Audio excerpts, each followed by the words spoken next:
अब योग दिवस के रूप में पूरा देश ने दुनिया 21 जून को मनाती है और हमारे बच्चों ने 2088 बच्चों ने लगभग 2100 बच्चों ने अंतर्राष्ट्रीय योग दिवस पर योग किया। ये भी मैं इसके लिए बच्चों को बहुत बहुत बधाई देता हूं। केवल अंतर्राष्ट्रीय योग दिवस पर ही नहीं, सारा साल आप योग करने का काम करें तो आप और स्वस्थ भी होंगे, क्योंकि प्रधानमंत्री मोदी जी कहते हैं फिटनेस का डोज आधा घंटा रोज। तो आधा घंटा रोज बच्चे भी और बड़े बुजुर्ग भी अपनी फिटनेस के लिए जरूर निकालें, ताकि आपको स्वस्थ भी रहे और आपका कभी अस्पताल जाने की जरूरत भी ना पड़े। हर घर तिरंगा अभियान हमने चलाया तो 2775 लोगों ने आजादी के अमृत महोत्सव में भागीदारी की। इसके लिए भी मैं आपका आभार प्रकट करता हूं। तो सेना दिवस पर सशस्त्र बलों के सैनिकों को 2638 बच्चों ने पत्र लिखा है हमारे फौजी भाइयों को। मैं इन बच्चों का बहुत बहुत आभार प्रकट करता हूं कि हमारे सेना के जवानों को आपने पत्र लिखने का काम किया है, और अध्यापकों का आभार प्रकट करता हूं कि आपने बच्चों को लिखने के लिए प्रेरित किया। फिटनेस प्रीमियम लीग में हमारे इन छात्रों ने और अभिभावकों ने 3500 लोगों ने भाग लिया है। अब पेरेंट्स डे की बात हम करें, दादा दादी दिवस की बात करें। कई बार क्या है, हमारा अपने बुजुर्गों के साथ लगाव बहुत सारे शहरों में देखा गया कम होता जा रहा है। तो दादा दादी के प्रति उनका लगाव बढ़े, दादा दादी उनको कहानियां सुनाएं, दादा दादी की वो सेवा भी कर सके, संस्कार भी ऐसे उनको मिले, और भविष्य और वर्तमान के लिए पेड़ भी लगाएं। तो पर्यावरण दिवस हो या फिर शिक्षक दिवस पर अपने शिक्षकों का सम्मान करना जाने, ऐसे भी कार्यक्रमों से जोड़ने का काम हमने किया है। ये केवल पढ़ाई तक सीमित कार्यक्रम नहीं है, शिक्षा के साथ संस्कार और हमारे गौरवशाली इतिहास और संस्कृति को भी आपके बच्चों को सिखाने का काम हम एक से श्रेष्ठ कार्यक्रम में कर रहे हैं। मेरे भाई और बहनों, आप देखिए अगले 10 सालों में आप भी गर्व करोगे कि आपके बच्चे इस कार्यक्रम से जुड़े, और प्रदेश और देश का नाम ऊंचा करने वाले कोई और नहीं, हमारे यही छोटे छोटे बच्चे होंगे। इस बात का विश्वास भी मैं आपको दिलाता हूं। मित्रों, ज्यादा लंबा भाषण नहीं करूंगा, केवल इतना ही कहूंगा, एक अध्यापक का बेटा हूं प्रोफेसर प्रेम कुमार धूमल जी का, और धूमल जी ने अध्यापक से लेकर मुख्यमंत्री तक की यात्रा में बच्चों को पढ़ाने से लेकर अपने प्रदेश के कल्याण तक का काम किया। प्रधानमंत्री मोदी जी जिनके नेतृत्व में मैं काम कर रहा हूं, उन्होंने नई शिक्षा नीति लाकर 34 वर्षों के बाद नई शिक्षा नीति आई, ताकि हमारे बच्चों का एक्स्ट्रा करिकुलर एक्टिविटी से लेकर सर्वांगीण विकास उनका हो सके। और खेलों के क्षेत्र में भी खेलो इंडिया को मोदी जी ने आगे बढ़ाया है।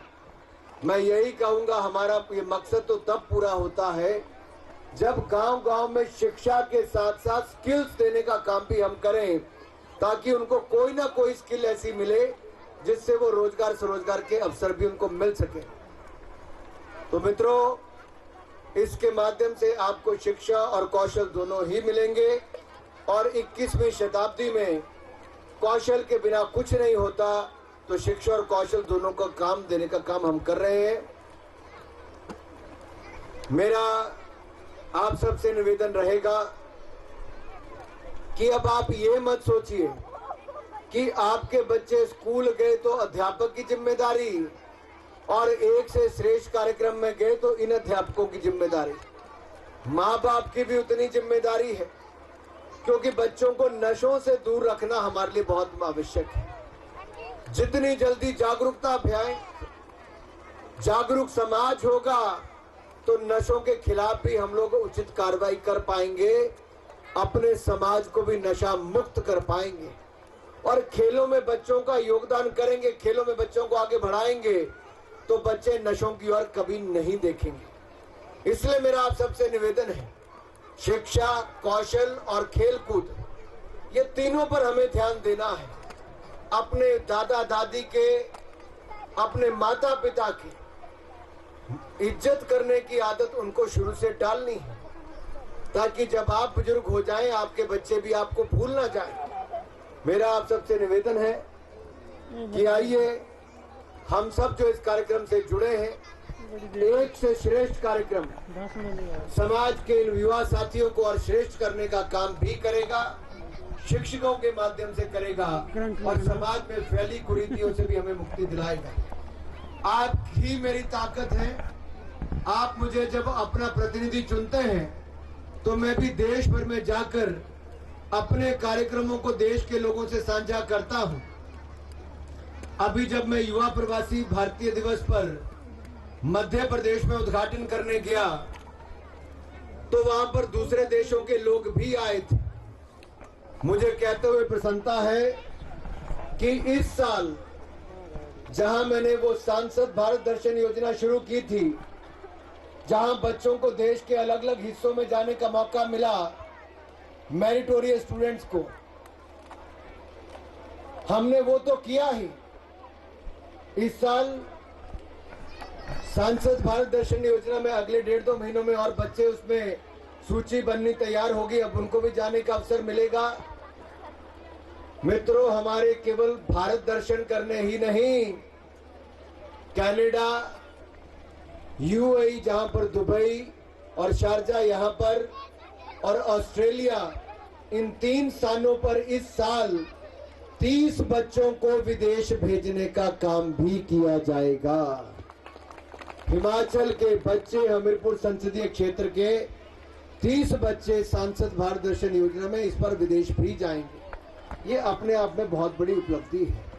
हमारे बच्चों को जागरूकता होगी, देश कहां बढ़ रहा है, दुनिया कहां बढ़ रही है, उसका लाभ मिल पाएगा। ऐसे अनेकों कार्यक्रम हमने करने की शुरुआत की है। कार्यक्रम आप बहुत जल्दी सुबह आ गए थे, कार्यक्रम का टाइम तो 1 बजे का था, लेकिन आप बहुत जल्दी आए। लेकिन आप सब जुड़े, भोजन भी आपका इंतजार कर रहा है, आपके बच्चे अपना बैग और लेने का इंतजार कर रहे हैं, और यहाँ पर मेरे शिक्षक इनको लैपटॉप देने का काम भी यहाँ पर पूरा हो जाएगा। तो आइए एक बार जोरदार तालियां शिक्षकों के लिए बजाएं, सभी अध्यापकों के लिए जोरदार तालियां सबके लिए। और जो हमारे छोटे छोटे बच्चे जिनमें आपने बदलाव कुछ महीनों में अपने घर में देखा है, इन बच्चों का मनोबल बढ़ाने के लिए जोरदार तालियां हमारे सभी बच्चों के लिए। और जो संस्था के लोग जिन्होंने इस कार्यक्रम को शुरू किया, मैं ऐसी प्रयास संस्था के सभी जो सदस्य हैं उनका आभार प्रकट करता हूं। वो आपको ऐसी मुफ्त स्वास्थ्य सेवा भी एम्बुलेंस चलाकर देते हैं। ये चलता फिरता अस्पताल है। 8 लाख लोगों के मुफ्त में दवाइयां देने का काम और जांच करने का काम इन गाड़ियों के माध्यम से डॉक्टरों ने किया है, और आपके बच्चों की जांच भी बिल्कुल मुफ्त करने का काम किया। तो एक बार हमारे डॉक्टर्स के लिए भी जोरदार तालियां और प्रयास संस्था के लिए भी जोरदार तालियां की। आप सब जुड़े, आप सबका आभार।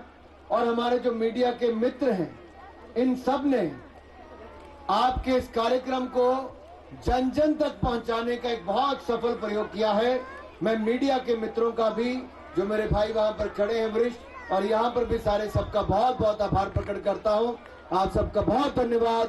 बोले भारत माता की धन्यवाद। जय हिंद, जय हिमाचल।